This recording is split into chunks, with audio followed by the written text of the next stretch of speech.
교우 여러분 평안하셨나요? 전도서 책자 사형리를 아시죠?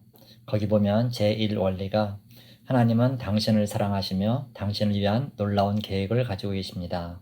이렇게 되어 있죠. 어떤 사람이 이 얘기를 듣고 상당히 놀랐다 그래요. 왜냐하면 자기는 사람들 사이에서 존재감도 없었고 또 자기 스스로 느끼는 자존감은 더 없었거든요. 그런데 그런 자신을 사랑하고 더군다나 자기를 향한 놀라운 계획을 가지고 있다 그러니 아무리 말뿐이라 해도 관심이 가지더라는 거예요. 그러면서 그 전도자에게 설득이 돼서 교회를 나가게 되고 결국은 예수님을 영접하게 됐다 그래요. 여러분은 어떠세요? 정말 하나님께서 자신에 대한 계획이 있는 걸 느끼고 공감하시나요? 이게 받아들여지느냐 그렇지 않느냐의 차이는 엄청 커요. 그런데 이건 사실입니다. 예레미야서 서두에 보면 내가 너를 모태에 짓기 전에 너를 알았고 네가 배에서 나오기 전에 너를 성별했다 그러셨어요. 그런 우리에게 계획이 없으시겠어요? 없다면 말이 안 되죠. 주님이 장치해 놓으신 이 사실을 꼭 믿어야 합니다. 그래야 오늘의 말씀이 가능해져요. 뭐냐 하면 이런 우리 하나님의 계획 따라 나갈 때 준비는 다 하나님이 하신다는 거예요. 그렇다면 우리는요? 주님이 닦아놓으신 그 길을 그냥 통과하면 되는 겁니다. 물론 중간중간에 고난이라는 것도 인간의 교만을 경계하기 위한 거지 절대 골탕 먹이시려는 뜻이 아니에요. 그건 누구에게도 예외가 없습니다. 따라서 어느 자리에 있든지 우리가 뭔가를 시작한다는 것은 이미 바탕에 성공을 깔아두는 거예요. 준비는 하나님이 다 해놓으셨어요. 우리는 길 따라가면 그만인 거죠. 이 믿음이 있으면 우리 일은 언제나 해피엔드입니다. 오늘 이 말씀을 잠깐 드릴게요. 하나님 말씀은 룻기 2장 8절에서 13절까지입니다. 읽어드릴게요. 보아스가 룻에게 이르되 내 딸아 들으라. 이삭을 주우러 다른 밭으로 가지 말며 여기서 떠나지 말고 나의 소녀들과 함께 있으라. 그들이 베는 밭을 보고 그들을 따르라. 내가 그 소년들에게 명령하여 너를 건드리지 말라 하였느니라. 목이 마르거든 그릇에 가서 소년들이 길어 온 것을 마실지니라 하는지라. 룻이 엎드려 얼굴을 땅에 대고 절하며 그에게 이르되 나는 이방 여인이거늘 당신이 어찌하여 내게 은혜를 베푸시며 나를 돌보시나이까 하니 보아스가 그에게 대답하여 이르되 네 남편이 죽은 후로 네가 시어머니에게 행한 모든 것과 네 부모와 고국을 떠나 전에 알지 못하던 백성에게로 온 일이 내게 분명히 알려졌느니라. 여호와께서 네가 행한 일에 보답하시기를 원하며 이스라엘 하나님 여호와께서 그의 날개 아래에 보호를 받으러 온 네게 온전한 상 주시기를 원하노라 하는지라. 룻이 이르되 내 주여 내가 당신께 은혜 입기를 원하나이다. 나는 당신의 하녀 중에 하나와도 같지 못하오나 당신이 이 하녀를 위로하시고 마음을 기쁘게 하는 말씀을 하셨나이다 하니라. 식사할 때 보아스가 룻에게 이르되 이리로 와서 떡을 먹으며 내 떡 조각을 초에 찍으라 하므로 룻이 곡식 빼는 자 곁에 앉으니 그가 볶은 곡식을 주매 룻이 배불리 먹고 남았더라. 아멘. 하나님이 다 쓰러진 가문을 일으키려 작정하셨어요. 그 일 역시 준비는 하나님이 다 해놓으셨죠. 유대 땅에 다시 수출이 있게 하시고 나오미로 모압을 떠날 마음을 주셨죠. 또 며느리 룻의 마음을 움직여 시어머니를 따르게 하고 베들레헴에 안착하게 했죠. 게다가 이제는 생활전선에 뛰어든 룻을 위해 준비하시는 걸 볼 수가 있습니다. 이때가 보리 추수 때였다는 건 말씀드렸죠. 룻은 무작정 나갔습니다. 어느 밭에서건 허락이 떨어지면 이삭을 주울 수 있었어요. 어찌어찌 보아스라는 사람의 밭에서 일하게 됐는데 마침 자기 밭에 들른 보아스의 눈에 룻이 띕니다. 보아스가 룻을 알아보죠. 최근에 있었던 떠들썩한 사건의 그 주인공이 그녀임을 안 거예요. 그 이방 여인이 시어머니를 따라 죽은 남편의 본가까지 와서 사는 일은 이건 좀처럼 없는 일이었어요. 대견하잖아요. 그래서 보아스는 자기 밭에서 맘대로 이삭을 주우라 그럽니다. 그거 외에도 호의를 베풀죠. 처음 나간 보아스의 밭에서 룻은 한 에바의 보리를 줍고 집으로 돌아옵니다. 그 보리 한 에바라는 거는 두 사람이 한 달간 먹을 수 있는 양식이었어요.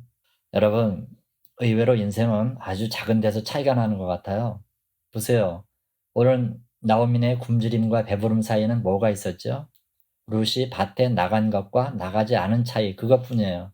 하지만 바로 이 일로부터 한 가문의 역사가 시작됐던 거예요. 적절한 시기에 움직인 행동 하나가 이렇듯 일의 분수령이 되는 예는 얼마든지 있어요. 문제는 뭐냐? 주님이 다 준비해 두신 걸 사람이 알지 못해 시작할 엄두를 못 낸다는 거예요. 오늘 얘기가 뭐죠? 하나님이 준비해 두셨으니 용감하게 나가라는 거잖아요. 룻은 이 약속을 알지도 못했어요. 그런데도 나갔어요. 나갈 때 일은 되는 겁니다. 우리가 성경을 통해서 늘 발견하는 사실도 바로 이거예요. 하나님은 누군가를 부르실 때 이미 그의 주변에서 일을 다 해놓으세요. 아울러 특별한 계기보다는 일상 중에서 부르시죠. 그런 연애는 평소 그가 가지고 있는 걸로 사명을 감당케 하세요. 저 역시도 이런 과정을 거쳤죠. 목사님들도 다 똑같은 사역을 하는 건 아니에요. 하나님의 개성대로 쓰시더라고요. 저는 제 어떤 학문적 기반이나 인격적 기반으로 볼 때는 전혀 사역자감이 아니에요. 그런데 어느 순간 소명을 받고 이 길에 들어섰는데 다른 사람에 비해서 자질이 너무 부족한 거예요. 제 신학교 시절 저와 같이 공부했던 친구가 속으로 저 친구가 과연 목회를 할 수 있을까? 영 감이 아닌데 그랬다 그러더라고요. 그런 제가 목회를 시작했잖아요. 설교를 해야 되는데 기본적으로 스피치 자체가 안 되니까 철저히 원고를 쓰게 하시더라고요. 그러다가 언감생심 책을 내보려고 했는데 웬걸요. 저희 큰애가 반대하는 거예요. 뭐라 그러냐면요. 일단 아빠가 쓰려고 하는 책 비슷한 게 시중에 나와 있으면 그걸로 대체하래요. 만약 그게 없으면 책이 어떻게 만들어지는지는 알고 쓰라는 거예요. 여러분, 그 책이 나오려면 한 5-6m짜리 나무 한 그루를 쓰러뜨려서 그걸 가공 처리해야 책 한 권의 종이 분량이 나온대요. 그러니까 뭐죠? 책 하나를 잘못 내면 그건 나무 한 그루를 그냥 쓰러뜨리는 환경 파괴범이 된다는 거예요. 저희 애가 환경보호에 지대한 관심을 갖고 있는 줄은 알았지만 그렇게까지 말할 줄은 몰랐어요. 결국 당시에는 못 썼죠. 그런 얘기를 듣고 누가 책을 쓰겠어요. 그러다가 절치부심해서 3년 후에 다시 책을 쓰기로 작정하고 썼죠.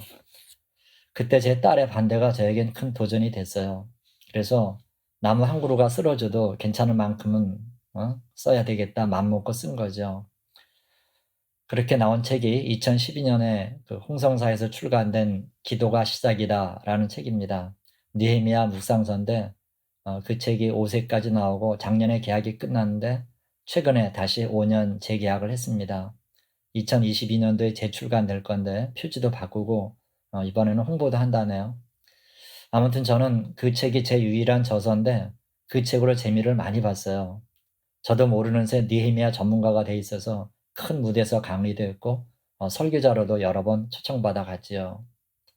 돌아보면 저 역시도 좀 전에 말씀드린 하나님의 표준 법칙이 그대로 적용된 것 같아요. 저를 부르실 때 이미 일을 다 해 놓으셨더라고요. 책을 쓸 수 있는 분위기를 만들어 주셨고 또 특별한 계기가 아니라 일상 중에서 정말 저를 불러 주셨어요. 그리고 어려서부터 글은 꾸준히 써 왔는데요. 그렇게 글 쓰는 게 제 사명의 일부분인 것 같은 거예요. 결국 하나님이 다 준비해 주시고 저는 다 된 밥에 숟가락 하나 올려 놓은 거죠. 틀림없습니다, 여러분. 저나 성경 인물뿐 아니라 그 누구라도 하나님은 이런 모습으로 사역자를 부르세요. 이걸 믿으셔야 됩니다. 룻이 이런 법칙을 알 턱이 있나요? 그녀는 그저 생존을 위해 나갔을 뿐이에요. 하지만 세월이 흐른 후엔 알겠지요. 지나간 일을 돌아보면서 아하, 그때 그 일이 하나님의 손길이었구나. 다 하나님이 하신 일이었어. 알게 되겠죠. 여러분, 너무나 많은 일이 시행되지 않아서 그냥 묻히고 있어요.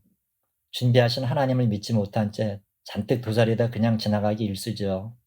그렇게 해서 우리를 통해 이루어질 역사를 놓친 게 얼마나 많은지 우리는 모르지만 주님은 아세요.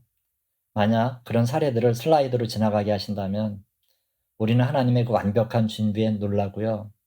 반면 그 무수히 많은 기회를 행동하지 않음으로 날려버린 우리의 게으름에 통탄하게 될 겁니다. 그렇다면 이제 우리 할 일은 정해졌죠? 준비는 하나님이 다 해놓으셨으므로 밟고만 지나가면 됩니다. 여기엔 하나님을 믿는 믿음이 우선되어야 되고 다음으로는 어떻든 행동으로 나서야 됩니다. 여러분, 생각은 생각일 뿐 행동이 아니죠. 주님은 준비하시고 우리로 생각하게 하시지만 행동까지 강제하시는 분은 아니에요. 우리 스스로 독려해야 될 이유가 여기 있는 거죠. 어디에 있든 그 자리에서 부름받은 걸 믿고 시작해야 됩니다. 하나님이 마련해 두신 준비 프로그램은 그렇게 나설 때 비로소 작동되기 시작해요. 나서느냐, 머뭇거리느냐, 그게 문제일 뿐이에요. 더 이상 하나님이 준비하신 것들을 무위로 돌려서는 안 됩니다.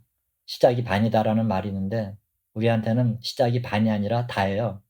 작업해 놓으신 땅을 그저 밟고 가는 일일 뿐인 거죠. 그렇게 준비는 하나님이 다 해 놓으셨음을 믿고 하나님이 기뻐하실 만한 계획이라면 곧바로 시작하는 저와 여러분의 일상이 되시기를 주님의 이름으로 축원합니다. 아멘. 기도하겠습니다. 하나님 아버지 감사합니다. 오늘 룻을 통해 하나님의 일하시는 방식을 다시금 알게 하셨습니다. 기도하다 좋은 생각이 들어오면 그 계획을 믿음으로 곧바로 시작하는 저희들이 되게 해 주시옵소서.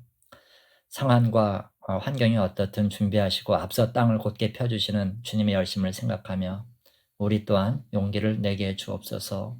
성공과 실패의 분수령은 그저 하고 안 하고의 차이인 걸 가르쳐 주셨으니 생각의 장애물과 게으름을 깨고 곧바로 실행하게 해 주옵소서. 그래서 수도 없이 많은 일상의 열매를 우리 눈으로 직접 보게 해 주옵소서. 오늘의 한날을 주님께 맡기옵고 감사하며 예수님 이름으로 기도하옵나이다. 아멘.